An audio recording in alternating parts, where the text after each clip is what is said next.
Bom dia, muito bom poder estar com vocês hoje.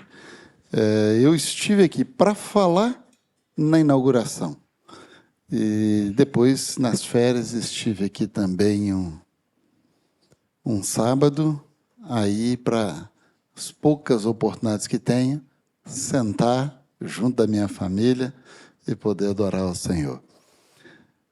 Quero lhe convidar a abrir a Bíblia no livro de Daniel. Nós vamos estudar uma etapa final da vida de Daniel. Quando ele já era homem idoso, na casa dos seus 90 anos, e uma experiência diferente que ele passou, que normalmente nós não olhamos muito. Capítulo 10 de Daniel narra a última visão, o último acontecimento da vida de Daniel, porque é um bloco só, capítulo 10, o capítulo 11 e o capítulo 12. É um único episódio. E nós vamos tirar algumas lições deste capítulo hoje. Mas antes de lermos o texto, deixa eu fazer uma pergunta para você. Deus ouve nossas orações? Sim ou não? Ouve mesmo? Se Deus ouve, Deus responde nossas orações? Sim ou não? Sim? Você tem certeza disso? Tem você orado por algo há muito tempo? Tem você clamado a Deus por algo há um bom tempo? E às vezes dá impressão de que nada acontece?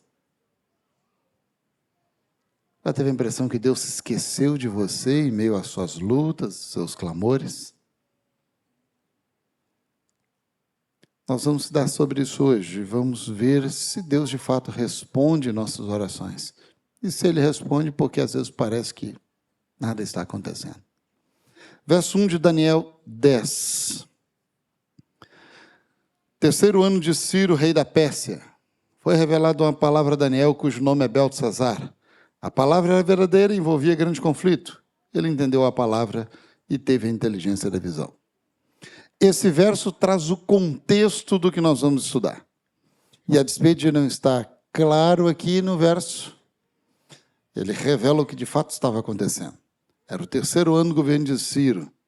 No primeiro ano do governo dele, este emitiu um decreto, está lá no livro de Esdras, permitindo que parte do povo de Israel retornasse a Jerusalém para reconstruir o templo. O povo voltou, sob a liderança de Zorobabel, sumo sacerdote, figuras que vivenciaram esse momento, como Esdras, Neemias, retornaram, iniciaram as atividades. Surgem então os samaritanos oferecendo ajuda. E eu pergunto, os samaritanos queriam ajudá-los? Sim ou não? Não, pelo contrário. Eles queriam, dentro do possível, boicotar. E o povo de Deus, percebendo, recusou a suposta ajuda. E os samaritanos, então, começaram a adulterar relatórios, falsificar relatórios, enviando-os a Ciro e Dario na expectativa de que o templo não fosse construído.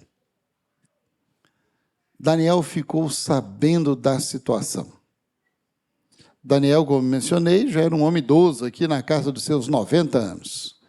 Daniel não retornaria mais a Jerusalém, como de fato nunca mais retornou. Dado a distância, os meios de transporte da época, sua idade, sua saúde, seus compromissos, não havia como, e ele realmente não retornou. Daniel já havia sofrido muito, 70 anos na Babilônia. No pouco tempo que estava na Medopérsia, já havia parado numa cova dos leões. Então Daniel pensou, olha, estou idoso, cansado, já não consigo mais, agora é a vez de Esdras, agora é a vez de Neemias, e agora deixa isso com Zorobabel. Foi essa a atitude de Daniel? Daniel era assim? Não. Daniel realmente não retornaria, e não retornou, como eu já mencionei. E Daniel era um homem importante no palácio já. Estão lembrados do episódio do capítulo 6?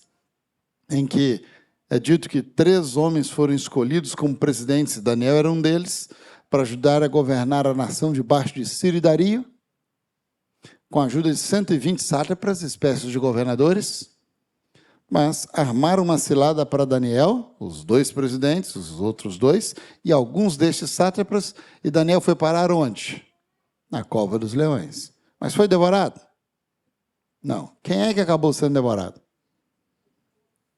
Os 2 presidentes e os sátrapas envolvidos na cilada. A Bíblia aí se silencia se outros 2 homens foram escolhidos para o lugar daqueles, ou se Daniel permaneceu como o único presidente e assim o 3º homem do mundo. De qualquer forma, Daniel tinha atribuições importantes ali. Mas quando Daniel soube da luta de seu povo, Daniel fez aquilo que estava ao seu alcance. Ele cancelou todos os seus compromissos no palácio. Foi para um local tranquilo. Que local é este? E o que ele foi fazer? Acompanhe comigo a partir do verso 2. Diz o texto: naqueles dias, eu, Daniel, pranteei por 3 semanas. Durante quantos dias Daniel estava pranteando, orando? 3 semanas, quantos dias? Quantos? 21 dias. Guarde essa informação, nós vamos precisar dela. Verso 3. Manjado desejável não comi, nem carne, nem vinho entraram na minha boca, nem me ungi com óleo algum, até que passaram as 3 semanas inteiras. Verso 4. No dia 24 do 1º mês, estando eu à borda do grande rio Tigre. Está bom até aí. Onde é que Daniel estava? Junto do rio Tigre. Há quantos dias já? 21.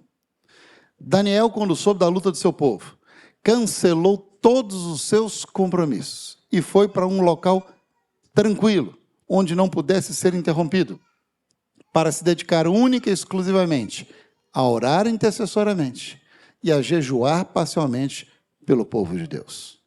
Daniel era um homem de oração? Sim ou não? Sim. Sempre que vemos Daniel orando também, nós vemos algo acontecendo. Capítulo 2. O rei Nabucodonosor tem um sonho misterioso. Manda matar todos os sábios. Daniel ora. Na mesma noite, Deus dá o sonho e a interpretação do sonho. Capítulo 4, outro sonho misterioso. Deus dá o discernimento. Capítulo 5, rei Belsazar fazendo um banquete de orgia, usando os utensílios sagrados que um dia estiveram na casa de Deus. Uma mão misteriosa aparece e escreve palavras reluzentes. Mene, mene, tekel. Parsim. Daniel é chamado. Discernimento lhe é dado. Pesado fostes na balança, encontrado em falta, e o teu reino será entregue aos medos e aos persas. Capítulo 6, ele é lançado na cova dos leões. Ora, e Deus envia o seu anjo que fecha a boca dos leões. Capítulo 9, estudando as profecias de Jeremias e compreendendo que o cativeiro babilônico deveria terminar com 70 anos, mas não enxergando humanamente como o cativeiro poderia chegar ao fim, ele se põe a orar, confessando os seus pecados e os pecados da nação. E enquanto ele está orando, quem é que vem ali junto dele? Quem? O anjo Gabriel. Toda vez que nós vemos Daniel orando, algo acontece. Agora Daniel cancela todos os seus compromissos, tudinho. Vai para um local tranquilo, não está orando em benefício próprio. Está orando em prol da casa de Deus, do templo de Jerusalém, do povo de Deus. E Daniel passa um dia orando e jejuando parcialmente. E, aparentemente, ao final de um dia, o que foi que aconteceu? Depois de um dia, aparentemente, o que foi que aconteceu? Nada. 2 dias? Nada. 5? 10 dias? 15? 20 dias? Nada. Mas Daniel não era um homem de oração? Será que Deus realmente ouve nossas orações? Será que Deus realmente responde nossas orações? Você está orando por algo um bom tempo e nada acontece? Eu fiz uma oração todos os dias da minha vida. Não me lembro de ter falhado de dias. E eu a fiz até o dia 28 de outubro de 2021. Cerca de um mês antes de deixar bons amigos que estão aqui hoje lá da Paulista Leste, e vir para cá. Eu nasci num lar adventista. Minha mãe era adventista. Educou a minha e minha irmã na igreja. A despeito de minha mãe ter conhecido meu pai dentro da igreja, de ter presenciado o batismo do meu pai, 2 meses depois de casada com meu pai olhou para ela e disse: olha, eu quero que você saiba que eu só fui para a igreja porque eu estava atrás de uma esposa, me batizei para poder casar com você, a partir de hoje não vou mais para a igreja. E meu pai voltou a beber.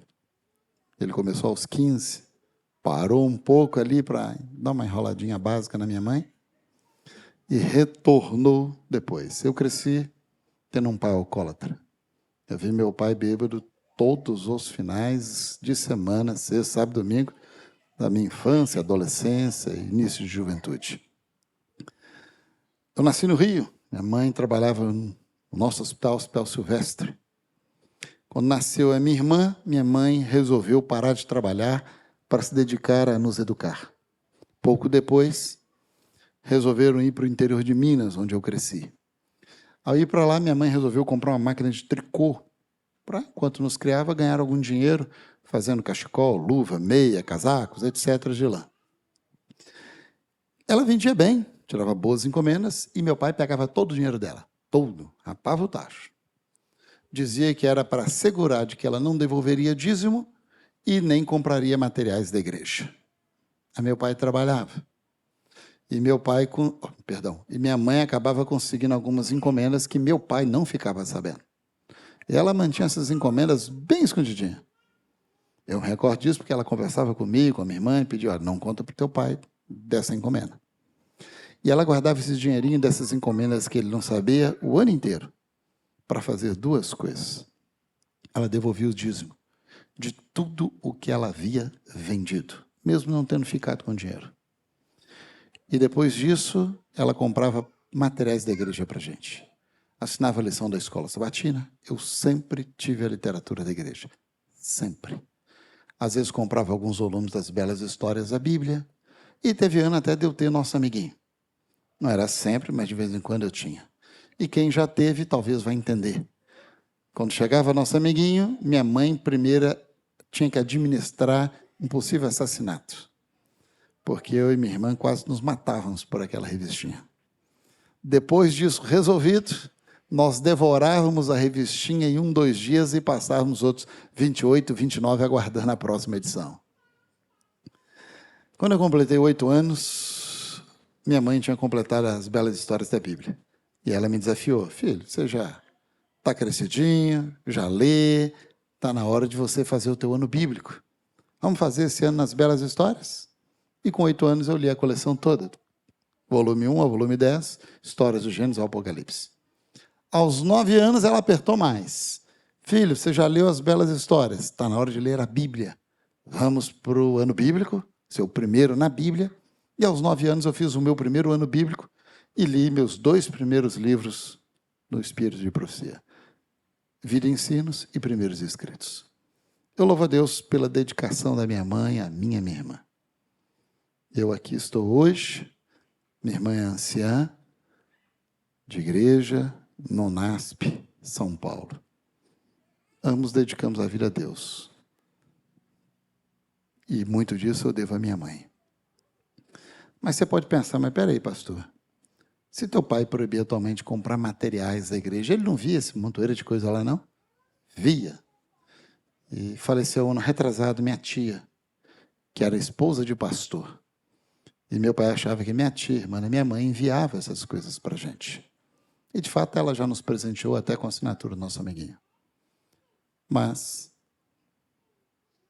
a grande maioria foi esforço da minha mãe.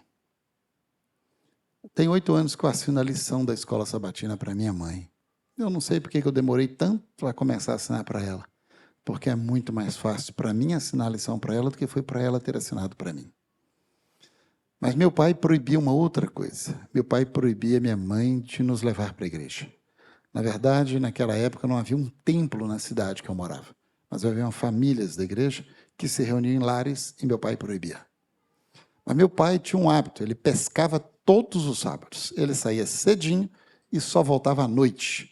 E adivinha onde é que minha mãe ia todos os sábados, comigo e com minha irmã?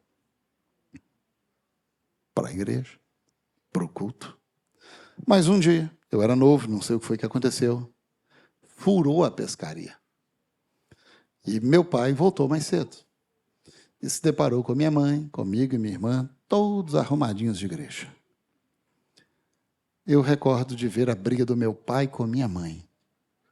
E em meio a essa briga, o meu pai quebrou os dedos da mão da minha mãe.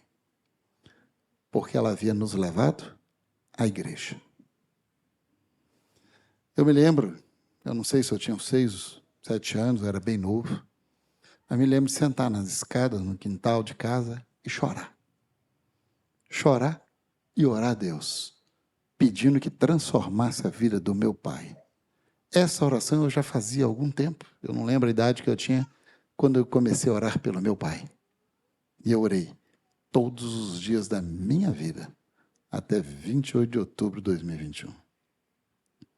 Será que Deus não ouve a oração de uma criança? Porque eu orei toda a minha infância pelo meu pai. Durante 23 anos como pastor, eu orei todos os dias pelo meu pai. Será que Deus não ouve a oração de um pastor? Será que Deus realmente ouve e responde às nossas orações? Porque Daniel, um homem de oração, cancela todos os seus compromissos, vai para um local tranquilo, junto à natureza, para não ser interrompido, para se dedicar única e exclusivamente a orar e a interceder e a jejuar parcialmente em prol do povo de Deus, da casa de Deus. E até 20 dias nada havia acontecido. Todavia, após 21 dias, algo ocorrera. Acompanhe comigo, verso 5 em diante. Levantei os olhos e olhei, e eis um homem vestido de linho, cujos ombros estavam cingidos de ouro puro de Ofaz. Seu corpo era como berilo, o seu rosto como um relâmpago, os seus olhos como tochas de fogo, os seus braços e seus pés brilhavam como bronze polido, e a voz das suas palavras era como o estrondo de muita gente. Só eu, Daniel, tive aquela visão. Os homens que estavam comigo nada viram, não obstante, caiu sobre eles grande temor, e fugiram e se esconderam. Fiquei, pois, eu só, e contemplei esta grande visão, e não restou força em mim. O meu rosto mudou de cor e se desfigurou, e não retive força alguma. Contudo, ouvi a voz das suas palavras, e, ouvindo-a, caí sem sentidos, rosto em terra. Após 21 dias, um ser misterioso aparece a Daniel junto do rio Tigre. Que ser era este? Quem é que estava ali diante de Daniel? É interessante que se a gente lê lá em Apocalipse, você pode ver depois em casa, capítulo 1, a partir ali do verso 12, 13 em diante, quando João foi aprisionado na ilha de Patmos, e Jesus apareceu para ele em glória e majestade, João descreveu, está ali, a partir do verso 12, 13 ali. Se você ler, vai dar a impressão de que João copiou as palavras que estão aqui em Daniel 10. Quem é que estava diante de Daniel? Jesus Cristo. Mas não como servo sofredor, não como aquele que nascera da manjedoura, ele estava ali como o Rei dos reis e o Senhor dos senhores. Por isso os homens que estavam com Daniel fizeram o quê? Correram, fugiram. E sabe por que eles fizeram isso? Porque é impossível, preste atenção, é impossível estar em pé diante de Cristo em glória e majestade, sem antes tê-lo no coração. E é por isso que o Apocalipse diz que quando Jesus vier nas nuvens dos céus, aqueles que não abriram seus corações a Ele, fugirão, correrão, pedindo que as rochas e montanhas caiam sobre suas cabeças, escondendo da glória do que vem nas nuvens. Até Daniel, quando ouviu a voz de Jesus, o que aconteceu com ele? Está aí no verso 9. Caiu sem sentidos, rosto em terra, desmaiou. Mas espera aí, pastor, mas Daniel não tinha Cristo no coração? Por que ele desmaiou? Tinha Cristo no coração. Mas tinha o que mais? Natureza pecaminosa. Quando Cristo vier a segunda vez, Aqueles que se renderam a Ele, que se entregaram sem reservas a Ele, num único momento, num abrir e fechar de olhos, serão todos transformados. Toda a natureza pecaminosa será removida de nós, toda imperfeição, todo sinal de pecado será removido de nós. E nós olharemos para os céus e veremos o nosso Deus, então diremos: eis o nosso Deus a quem tanto aguardávamos, e estaremos com Cristo face a face por toda a eternidade. Entra em cena agora um outro personagem. A Bíblia não diz quem é. Pelo contexto daquele que sempre conversou com Daniel, nós sabemos se tratar do anjo Gabriel. Isso é referendado em Profetas e Reis. Olhem comigo o verso 10. Eis que certa mão me tocou, sacudiu-me e me pôs sobre os meus joelhos e as palmas das minhas mãos. Ele me disse: Daniel, homem muito amado. Imagina a situação comigo. Daniel está caído, está desmaiado. Agora vem o anjo mais poderoso do céu, se agacha, toca Daniel, começa a ajudar Daniel a se levantar. Então o chama pelo nome e diz a ele o quanto ele é amado. Já parou para pensar nessa cena? Quantos gostariam que um anjo lhe aparecesse, lhe chamasse pelo nome e te dissesse o quanto você é amado, o quanto você é amada? Quantos gostariam? É uma pergunta quase que retórica, porque todo mundo gostaria. Mas nenhum anjo precisa vir aqui para dizer isso para mim e para você. Porque esta é a mensagem de toda a palavra de Deus. Você é muito amado. Você é muito amada.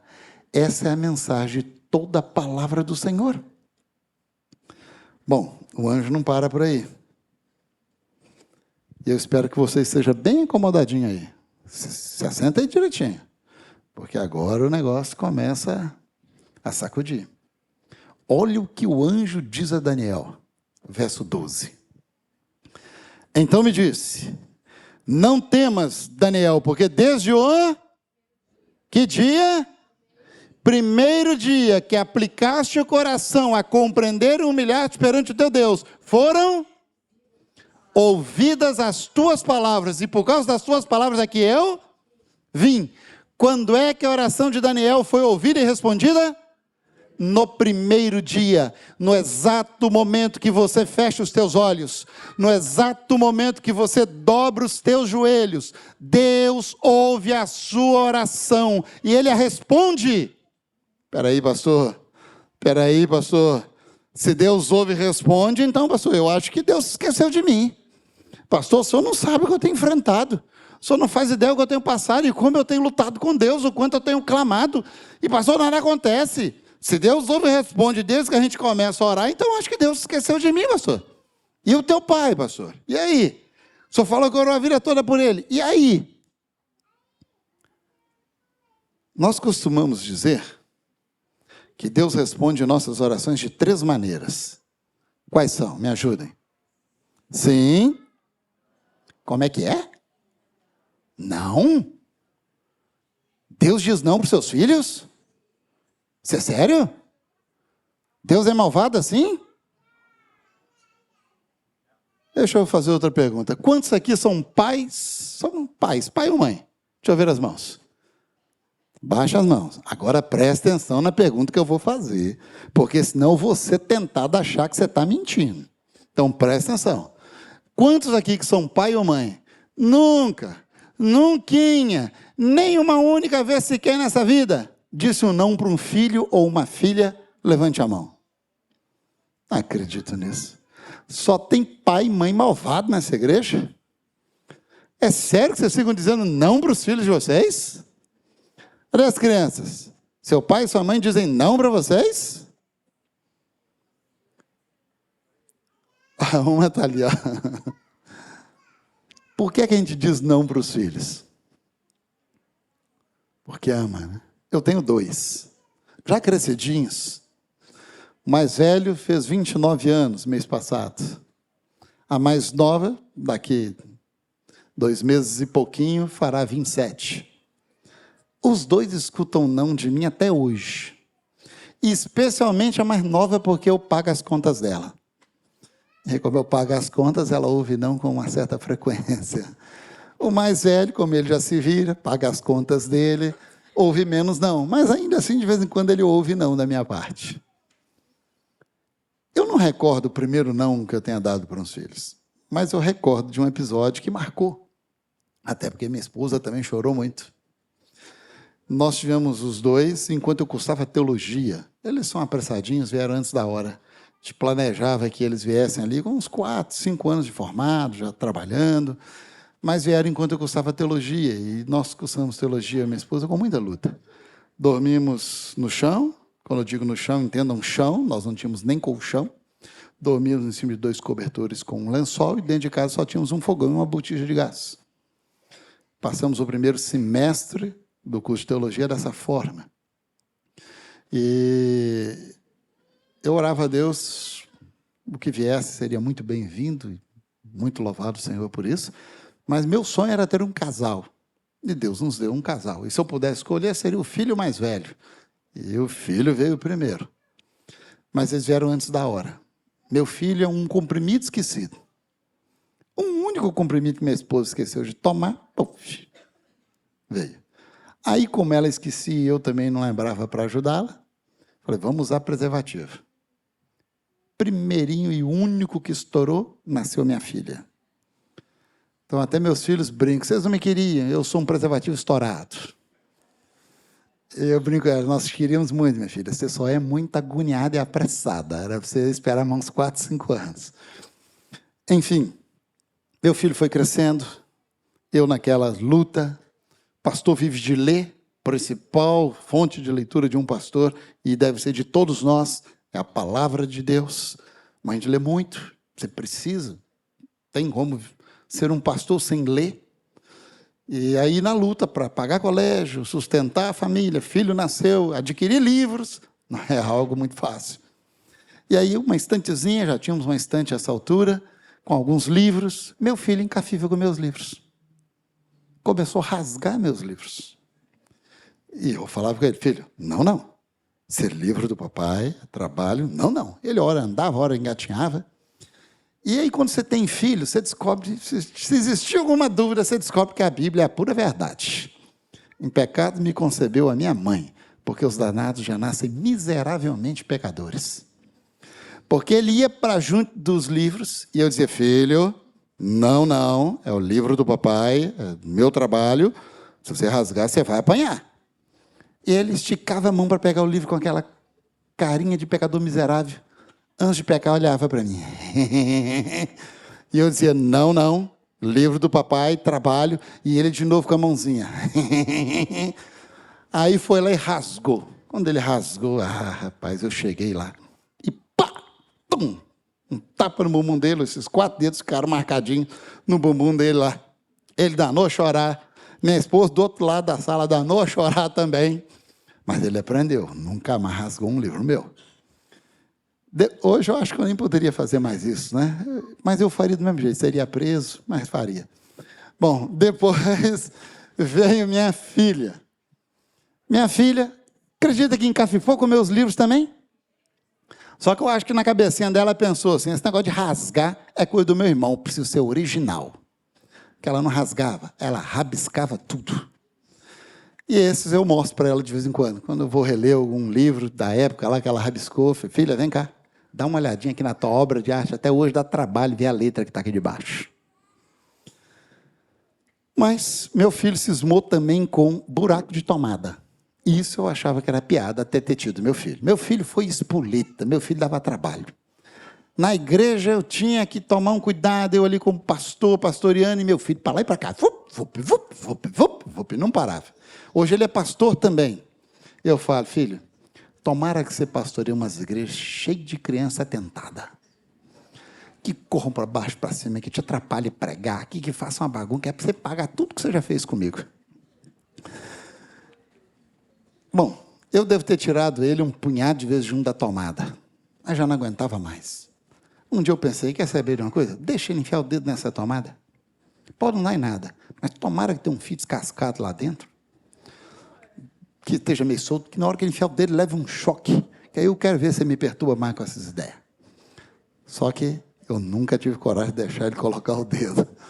Tirei ele mais de 100 vezes de junto de buraco de tomada, até ele crescer e parar de cismar com buraco de tomada. Por que é que a gente diz não para os filhos?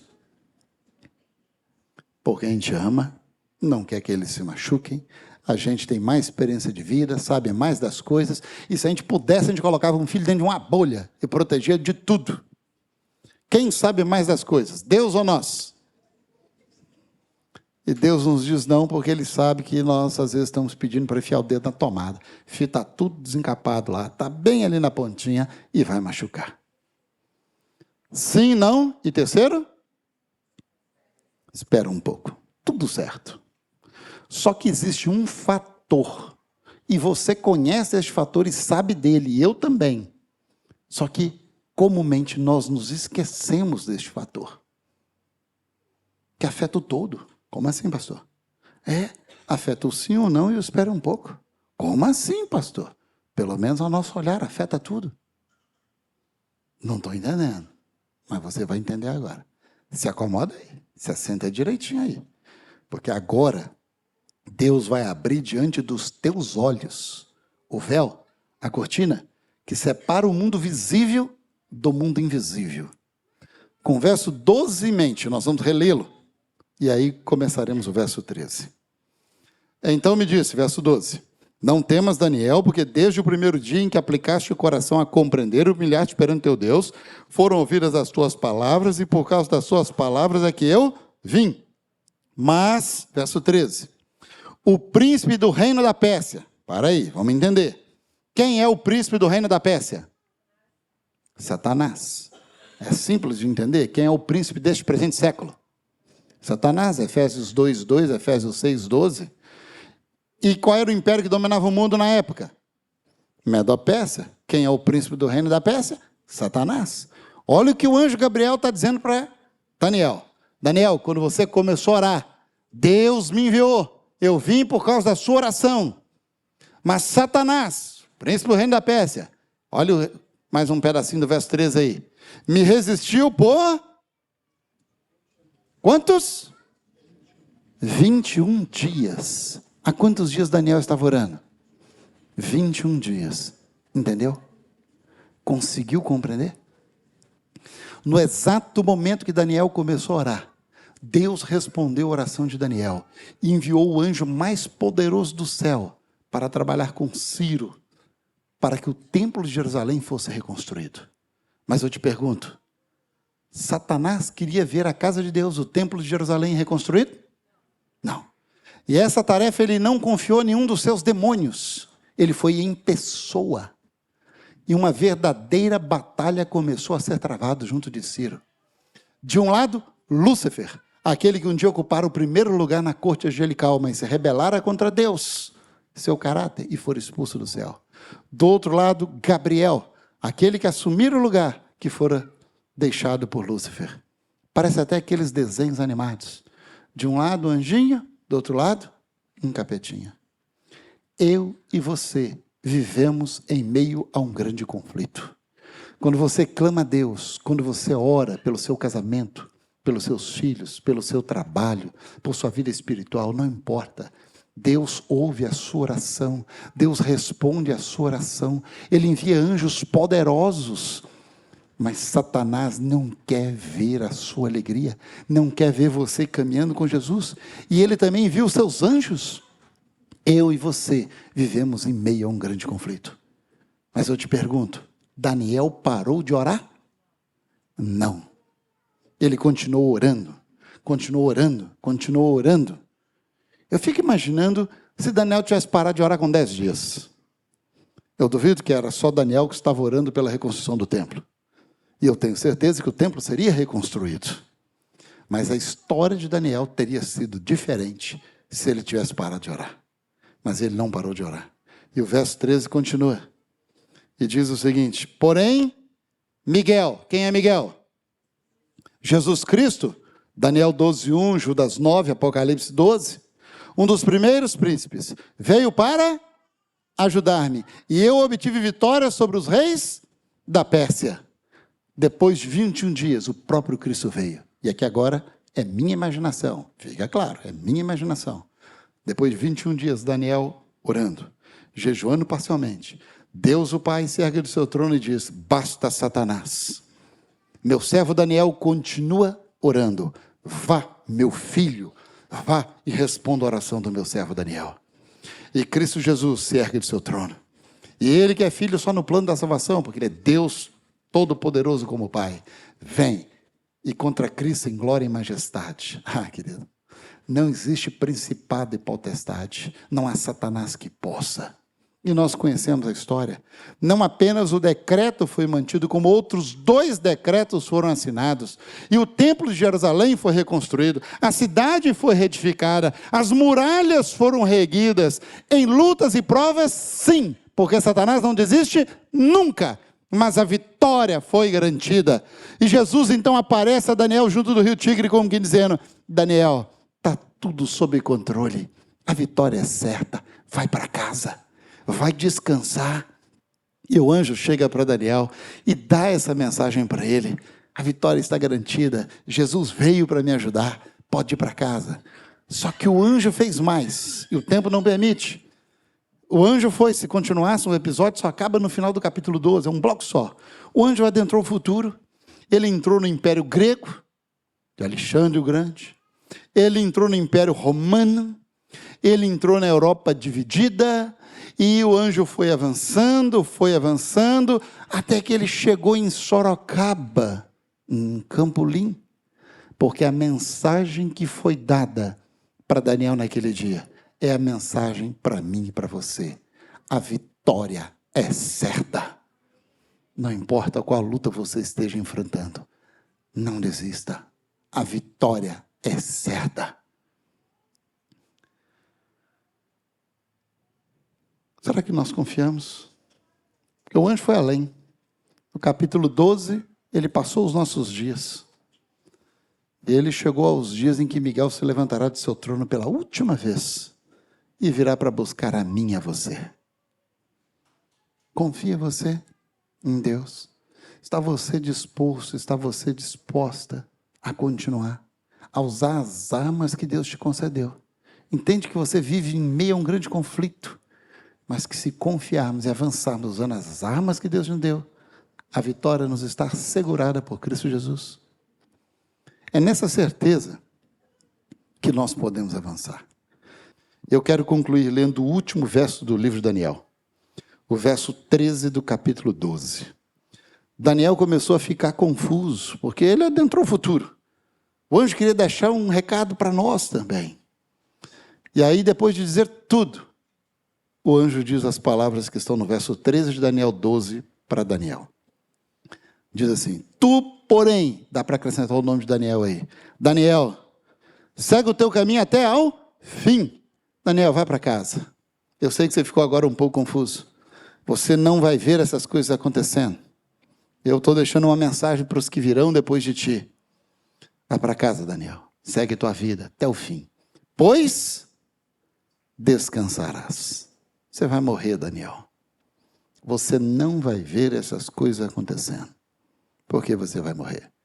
E esse verso seria muito triste se ele parasse aí. Mas ele já acabou? Não. E o anjo continua. E ao fim dos dias te levantarás para receber a tua herança. Você já pensou que mensagem?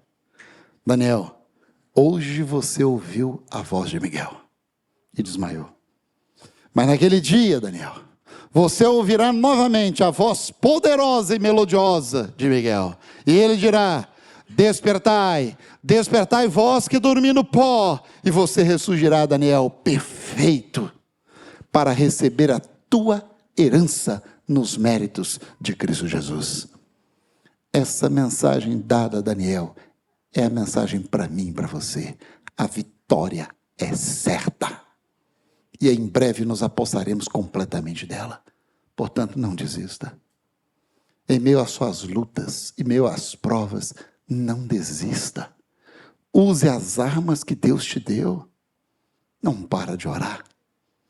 Não para de estudar a palavra do Senhor. Não para de falar do amor de Cristo. A história de Daniel seria totalmente diferente se ele tivesse desistido. Eu louvo a Deus porque eu nunca parei de orar pelo meu pai.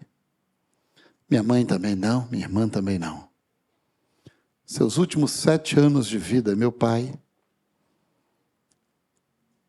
resolveu parar de beber. Ele bebeu dos 15 anos até os 69 anos. E aí um dia virou para minha mãe e falou assim, de hoje em diante eu não bebo mais. Meu pai já havia bebido álcool puro, para você ter uma ideia. E nunca mais bebeu. Os últimos 4 anos de vida dele, ele era vegetariano.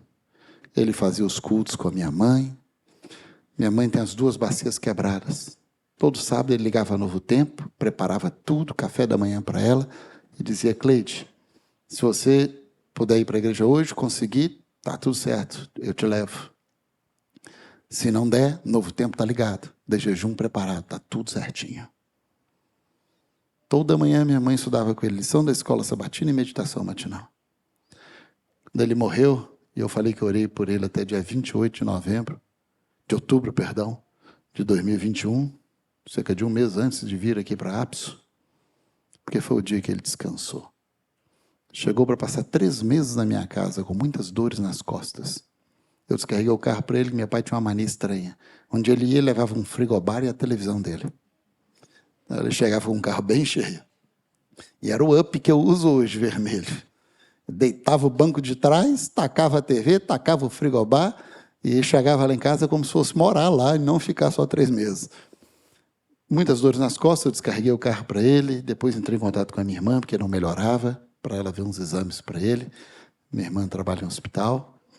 E para encurtar que meu tempo já esgotou, descobrimos que meu pai estava com câncer de pulmão, totalmente metastasiado nos 2 pulmões e na coluna, daí as dores. Ele não quis fazer químio nem rádio, não havia mais o que fazer, só prolongaria um tempo a vida dele. A gente sabe os efeitos da químio, da rádio, e quanto mais quando a idade está avançada e não havia mais cura, e ele falou assim, não, só tirem a dor. Me deixem descansar. 1 semana e meia antes dele descansar, pela primeira vez, eu consegui conversar com ele, do começo ao fim, porque a gente sempre brigava, sobre o plano da salvação. Todinho o plano da salvação. E pude vê-lo chorar, olhar para mim e dizer, filho, fica tranquilo. Minha vida está nas mãos de Cristo. E a médica, um dos prontuários lá, um dos laudos de alta lá, que ele entrou e saiu várias vezes, que minha irmã teve, e nós só vimos depois que ele tinha morrido. Ele morreu dos 3 meses que ele ia ficar lá em casa, quando estava para completar o 2º mês, ele faleceu. A médica transcreveu uma conversa com ele, onde ele dizia que admirava muito a fé da minha mãe, que para ele ser feliz só precisava estar próximo à família, com a geladeira e a TV dele. Falei que ele tinha hábitos estranhos. Eu tenho esperança que em breve eu vou rever meu pai. Eu orei todos os dias da minha vida. Não desista. Não desista. Não há nada neste mundo que valha mais do que a certeza de que estaremos em pé naquele dia e viveremos por toda a eternidade com Cristo Jesus e aqueles a quem amamos. Eu não posso terminar sem lhe fazer um convite e orar por você. Não quer você nessa manhã dizer, Senhor, o Senhor conhece as minhas lutas? O Senhor conhece a minha aflição? O Senhor conhece a situação? Eu quero lhe dizer, Senhor, que eu não vou desistir. Eu vou continuar lutando com as armas que o Senhor me deu. Eu não vou parar de orar. Eu não vou parar de meditar na Tua palavra. Eu não vou parar de falar do Teu amor. Me ajuda, Senhor, aí firme. Segura nas minhas mãos e não solta mais, porque eu não vou desistir. Minha vida é Tua e eu vou seguir firme contigo. Quantos querem dizer isso? Cristo Jesus. Quero orar com você. Vamos fechar os nossos olhos.